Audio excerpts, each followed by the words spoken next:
పూరా లోకల్. ఆ రోజు నీళ్లు నిజాలు అనే పుస్తకం వారు రాయడం, ఈ సాగునీటి రంగంలో దశాబ్దాలుగా తెలంగాణకు జరిగిన అన్యాయం గురించి వారు సవివరంగా అటు కాంగ్రెస్ ఉన్నప్పుడు కానీ ఇటు బీజేపీ ఉన్నప్పుడు కానీ కేంద్రంలో ఎన్ని రకాల అన్యాయం చేసింది అని వారు పదే పదే చెప్పేటోళ్ళు.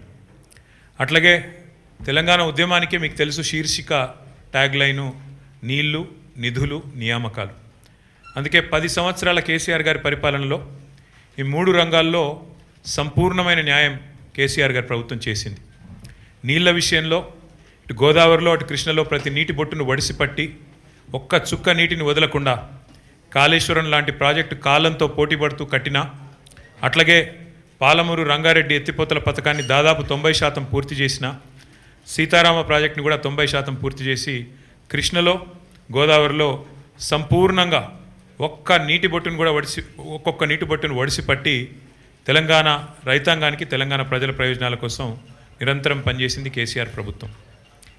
కానీ ఈరోజు నీళ్లు నిధులు నియామకాలు అనే ట్యాగ్ లైన్ ఎక్కడో పోయింది.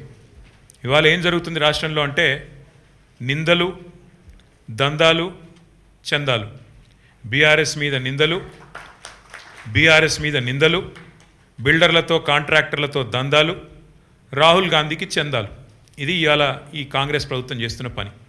సిగ్గు లేకుండా ఇవాళ నిస్సిగ్గుగా రాష్ట్ర ముఖ్యమంత్రి కానీ అదేవిధంగా భారతీయ జనతా పార్టీ కానీ నీళ్ల విషయంలో చేస్తున్న దుష్ప్రచారాన్ని తిప్పికొట్టడానికే ఈరోజు హరీష్ రావు గారు మీ అందరికీ వివరంగా సమాచారం ఇస్తారు.